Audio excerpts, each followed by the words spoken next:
Hello and welcome to Tea Time on Plus TV Africa, where we bring you the biggest entertainment stories. My name is Cuba Gooding and I'm here with Chika Onwewu and Ifeoluwa Oshokeye. Hey guys. Hi. What's up? I'm all right. I'm good. We're here to give out tea. We're here to dish out tea. We're not here to be doing all this begging. Yeah, I can dish out tea being myself, can't I? What's your... Moving on, Ray J signs $1 million deal to get people to invest in weed industry. A source with knowledge. Now, this is not just a source. When I saw it, it was funny because I saw a source with knowledge on the deal says he will be making $1 million per year to get people to spend money on weed as an executive for a cannabis crowdfunding company. Ife? Okay, so on this one, I'm very proud of Ray J and this particular deal because free Showa, by the way. Yeah, Showa is coming into this because when he was running for president, when he was campaigning, yeah, he was saying that he would commercialize marijuana. He's not saying he would legalize it. He was saying that he will make it like we said the last time, that you can't be dependent on oil and cocoa and all of that. Now, this is something that has generated revenues for other countries, so why not go into that? So, and as for Ray J, now this is somebody that invested $5 million into his own personal company, growing marijuana and using it for commercial purposes, because this is now medicalized. People now use it for medication and not the recreation that people are used to, and they think that, okay, that's a negative effect on the society. Each country has got to the part they want to legalize. Some have it legalized for recreation and it's both medical and recreational purposes. But in this case, now this is a GoFundMe crowdfunding for rich investors to start up their own companies, now producing and supplying marijuana for good use, not for just because we want to be involved in the illegal business. So I think this is very commendable, and if a lot of countries should take up on this type of exports, this type of businesses, they will be able to generate revenues for their economy way more than they are, because marijuana is something that is growing fast. And if you look at 90% of the youth in Nigeria, I'm saying this for a fact because I'm a youth and I know that both male and female, I'm not excluding just male. In fact, you see CEOs, doctors, lawyers, professionals, everybody is using cannabis one way or another. And I don't know. No. Unless we want to be fake about this. Do you want to prove it? Well, we can't be fake about it. Don't worry. I can't prove it. I can't prove it because it's already proven. If you look at the society, if you look at the world, where did you draw? He said if you look at I said as a youth, I'm talking about what we see. Now, unless you want to pretend. If you want to pretend, it's fine. You're on national TV, it's okay to pretend. But I'm not the type to pretend. So I'm going to come out to you to tell you that. The fact that you and your friends or people around I'm not talking about me. You see where you're getting it. You can have the right that's to bring exactly the figure out of thin air where to say you're. I 90% didn't bring out of the any youth. figure. Now, wait, hold on. Which is why I am telling you that you're getting it wrong. You're getting my point completely wrong, because you're saying the fact that me or my friends. That's not what I'm saying. I'm talking about the reality. What is happening in the society? What is applicable? We're not saying it's the right. We're not saying. You know what? You can just add whatever you want to. It's okay to pretend, though. Your shade is not directed at me. I'm not shading anyone. I'm just saying it's okay to pretend. I'm talking to the audience right now. Oh, okay. Yeah. I want to say that I'm proud of Ray J. Any move is a move. It's a money move. It's $1 million per year. So it's a money move. I mean, coming from where he's coming from, I mean, everybody knows the story of Ray J. So where you're looking, you know the story of Ray J? Go on. Okay. So yeah, everybody knows the story of Ray J and how he has come up, and I read something that said that... That's one story of Ray J. Which one story? You're talking about the Kim Kardashian thing, right? No, I'm talking about his come up also. He's the brother of Brandy, then that happened. Then Kim K, so then Ray J he has been an actor. Life. Yeah, exactly. Yeah, then he's a reality star. Yeah. That's what I was talking about, the come up, because you were looking at me like, what is she talking about? So yeah. That and also one of the things that the reasons why they chose him as the chief strategic media officer was because of the people he knows, and he knows a lot of people.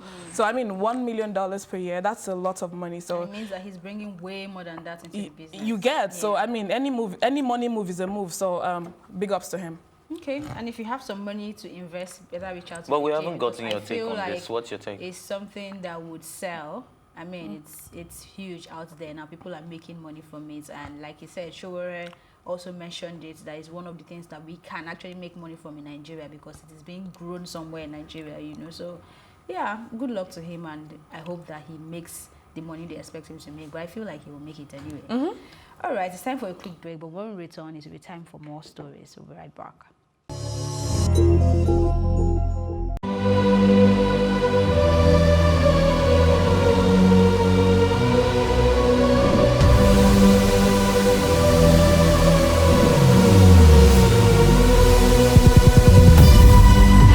What we do not understand, we will stigmatize. What you can see is the remaining of the tanker that exploded. The suspect equally confessed.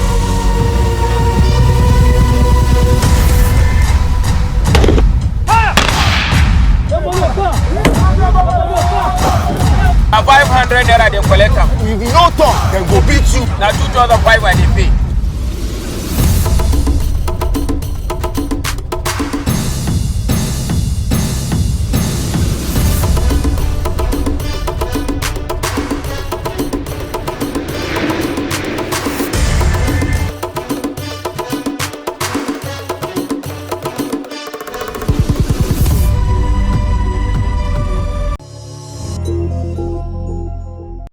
Welcome back. Cuba Gooding Jr. attorney launches Not Me movement after judge refuses to dismiss the case. Makhila says he is totally confident that when the jury accesses all the exculpatory evidence in the case, that Cuba will be totally exonerated, stating that Cuba's case will be a hallmark example for the Not Me movement. I kind of like this movement though, even though sometimes you won't think that it's petty, but I think it is necessary. You have Me Too, right? So this is not me for those that are being accused wrongly. That's what I'm understanding from his movement. And we talked about it the other day, where there are a lot of people that are actually very innocent and people just accuse them. But because it's a very sensitive issue, a lot of people can't, you know, be on that side. Everybody be like, sue these guys. So yeah. Okay. So I just hope that he gets the ruling he expects to. But looking at the facts on the case and the video and all, I don't think there is enough to actually hold this guy down or say he's guilty of groping, right? You know, so except there's a part of the video we are yet to see, you know, but if there is none other than the ones we've seen, then we'll have to see how this plays out in court.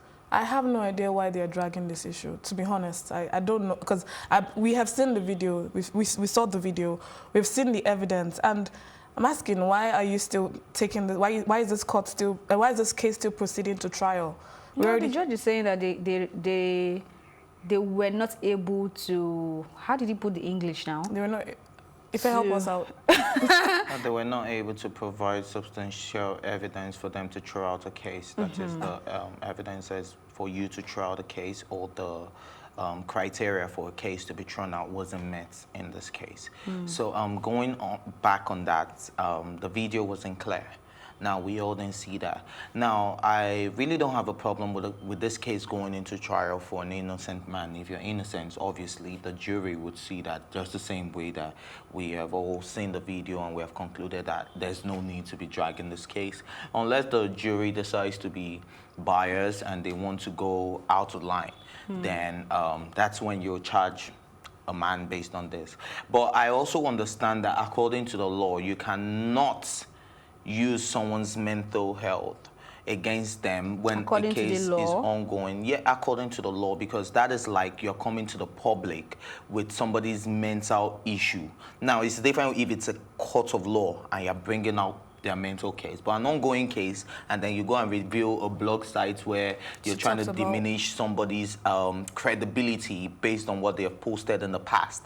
Now, that is something that you should have held on to as an evidence, and if the case finally gets to court, you present that, and that will probably be upheld. But this way, they say like you're trying to intimidate this person, you're trying to bully this person, you're trying to let the public know that this person is not a credible source. So for that reason, throw out my case. But the Not Me movement is a welcome development because we know about the people that have not been guilty and they've been charged. We know about the what do they call them now? The I wanted to call them the Central Park Five, but I think they're now the Exonerated Five, right? Yeah, so we know about the Exonerated Five, people that have suffered for crimes that they didn't commit. So this Not Me movement is not just going to be sexual like the Me Too movement. I think the Not Me movement should be about every person who is not guilty and is being charged for a crime they never committed. Every person that is suffering from injustice. Well, I don't know.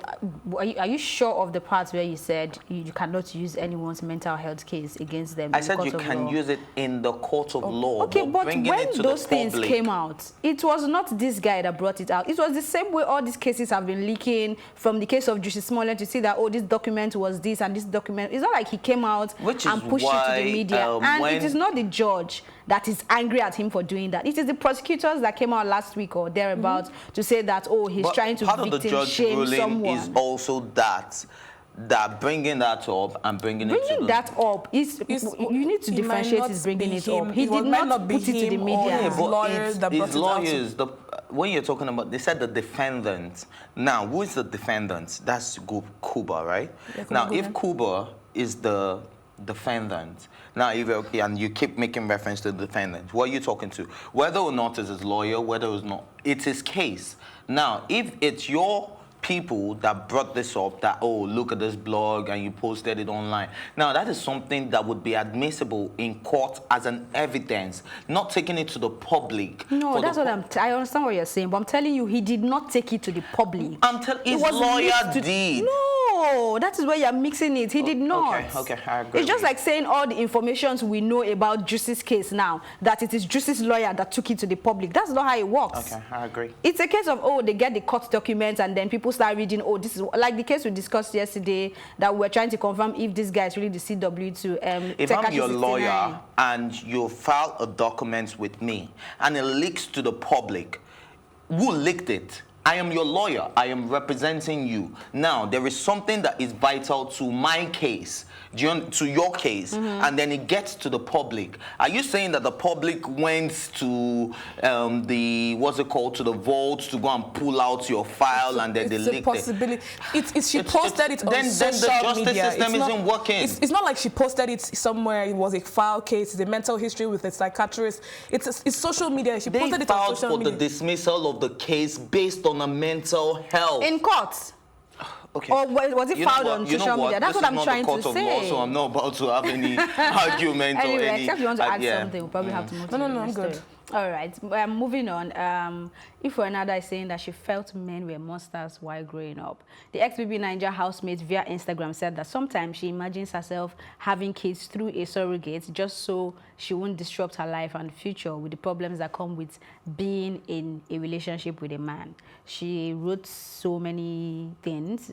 I mean, she talked about how she saw people in the environment where she grew up, not even people, men beating up with their wives and their women and for no reason, you know, and she said all that has shaped the way she looks. And she was molested as a child. Yeah, she was molested also as a child and all that. So I think so many people are beginning to speak up about what they go through or what they have gone through, and I think it's a good thing because sometimes you get to see that people like this decide to shut out that part of their memory and live their lives, but subconsciously, or it affects their decisions. It always comes into how play. They treat people, how they react to situations. And it's nice that she even talked about what she saw that made her start thinking about herself and how she's been treating people around her and why she is doing it. So I think it's a good thing for her, and I hope that writing this will help her get over it. I don't know, but it's a good thing, I think. A lot of ladies, I have to say from my angle, I don't know about so many people, but a lot of ladies I know around me actually feel the same way. So when I saw what she wrote, I'm like, I can relate very much, because that same upbringing of, you know, men beating women and women always being the one that have to be blamed about a lot of things. And you just growing up to feel like, you know, this relationship thing, this marriage thing, is it really necessary? Is it really worth it? And when I saw what she read, I'm like, for me, as an adult now, I've had to shut that part out of my life. To be honest, I don't remember a lot of things about my childhood. Not because it's not there, but because I consciously take it out. But a lot of times when I want to make decisions and I'm like, I know that has come into play in my life. So I like the fact that she has self-evaluated. She knows what the problem is. She has said, okay, this is it. But I would like for her to go further and get help. Get help, yeah. Yeah, get help, because you're going to raise sons into this life. Whether in case she says she doesn't want to, but if she says she wants to go through surrogacy, it means that she's going to raise children. And you don't want to imbibe the wrong, you don't want to imbibe the wrong principles in them. So do better for your children. So she should just get help. Maybe see a psychiatrist, see somebody, talk about it, openly, open up all the scars, let them out, let them breathe, let them heal. So, yeah.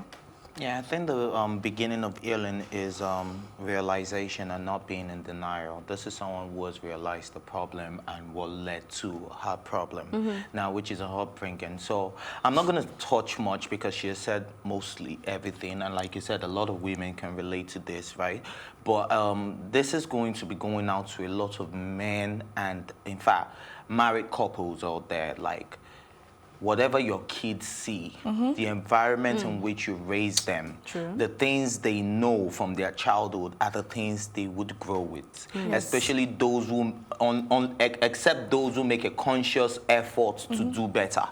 But I think it's just a way of life. What you see is what you would grow with. So a lot of couples out there, whether newly wedded or just try to do better, make sure that whatever you're showing your children is a good example. It's not something that they want to grow up trying to emulate their dad or their moms or whatever. Whatever you're doing, put in mind that, look, I have brought a life into this world. There's somebody watching what I am doing. I am somebody's mentor. I have become a role model to somebody. So whatever you do, always remember that. So even if you're about to raise your hand on a woman, remember that I have a son or I have a daughter who is looking at this. If you're going to be verbally abusive with your man, remember that I have a son or I have a daughter who is seeing this. Now, whatever you do, just think about the future generation, because that is what has shaped all of us into whoever we have become today. So I totally understand where Ennada is coming from, and I know about the true life story of someone who's gone through the same thing, who saw domestic violence while she was growing up. And for that, it's so difficult for her to trust any man. And she gets very defensive. The moment you try to put her down, she's coming for you. She's aggressive because she feels like you're going to do the same thing. Yeah, that she saw her dad do. So I think this one is just going out to everybody out there. Remember that you are somebody's role model. You're somebody's mentor. There's a funny tweet I saw about this role model thing. Well, let me just keep it aside because this is a serious talk. It's time for a quick break, but when we return, it will be time for one more story. We'll be right back.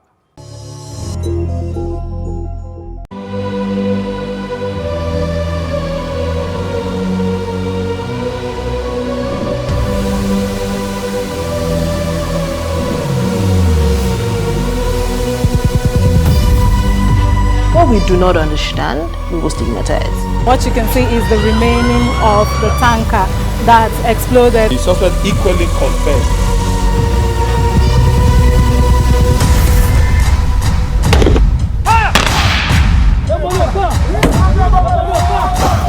Na 500 naira they collect am. You no talk, dem go beat you. Na 2,500 they pay.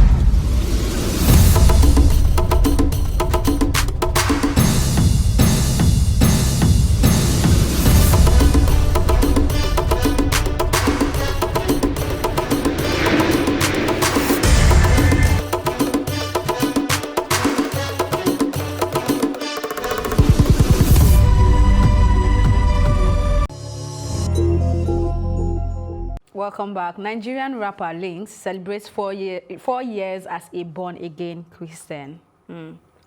Okay. at least let me just say this and keep quiet. I'm glad that he's not celebrating celibacy this time. It's Christianity. Has he ever celebrated celibacy? He has. Anyway, moving on. Ife, what do you think? I think this is very commendable because the type of industry, I think we spoke about it recently, that this type of industry, a lot of people just have the impression that the fact that you're in the entertainment Well, is world. Lynxxx still in the industry? Because I think he needs to tell people what he's doing now so they will address him accordingly. Cause The fact that you're in the entertainment world, a lot of people just believe that you are a circular person. You don't believe in God. You're doing this, you're doing that. Or they attribute it to you have to be drinking, you have to be smoking, you have to be doing that, you have to be a womanizer. They even attribute it to the lifestyle of why a lot of Nollywood actors and actresses they say is their lifestyle. Do you understand? But this is somebody that is still in the industry and is still very functional in the industry. Even though he hasn't, the fact that you guys don't listen to, he has fans. Lynxxx actually dropped song, but right now he does more of gospel, so maybe that's why you don't hear it. Nice. Yeah, so he's doing gospel music right now. He still raps on this gospel song, so maybe that's why you're not really paying attention. It's not a regular shaku and vibe song. So, but Lynxxx is still very relevant and he's still doing his thing. He's still carrying his people along, and he owns a record label. He's still working with artists. And I'm just so proud of him that this is a young man because I think it was at Giddy Fest I was with him, and the way it was, I saw him drinking just soda. He wasn't drinking anything alcoholic and all of that, and he was just chilling. He was with every other person that were doing the normal things that artists are expected to do, but he was still able to vibe and then come out to celebrate his second birthday because once you're born again, that's your second birthday, right? So yeah, so congratulations to Lynxxx, and may God continue to strengthen him. Yeah. Not to be the buzzkill. Okay. Let me Why start. No, let me start with the positive. Okay. Let me start with the positive.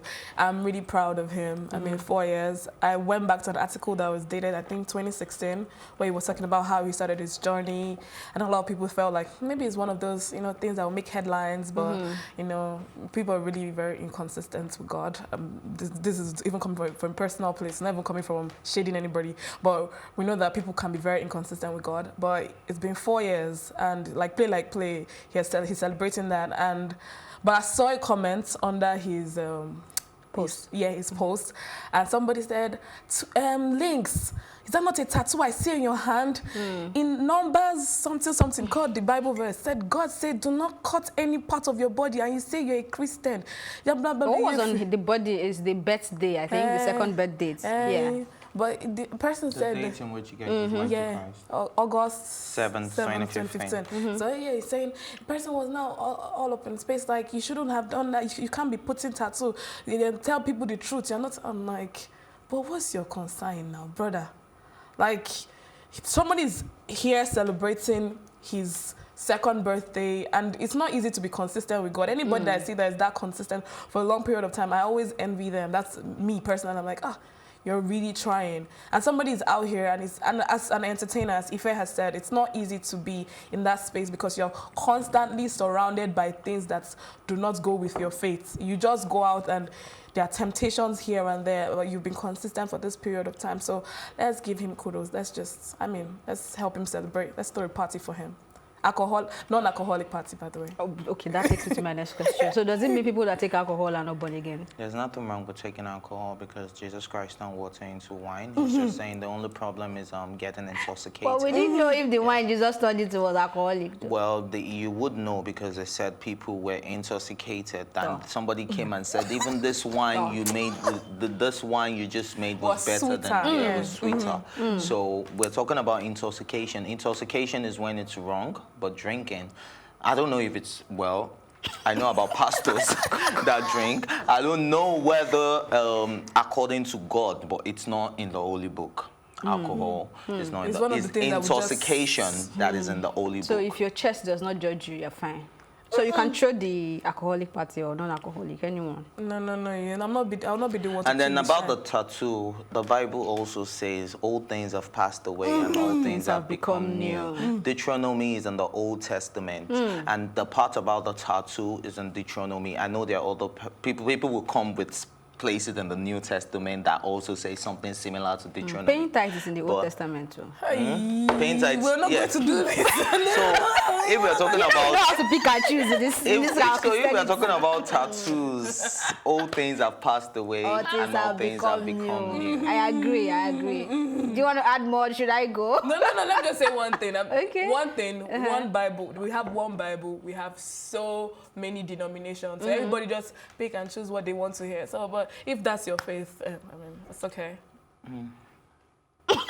All right, that's how we wrap up on this episode. Thank you for watching, and do subscribe to our YouTube channel at Plus TV Africa to watch this episode or any other one you may have missed. You can also join the conversation by using the hashtag #TeaTime on social media or tweet at us at Plus TV Africa. My name is Elsie Godwin, and I'm saying my thank you to Ife Oluwa Oshoke and Chika Wiwu for being here with me and the entire production team. I'm Elsie Godwin again, saying thank you for watching and see you soon.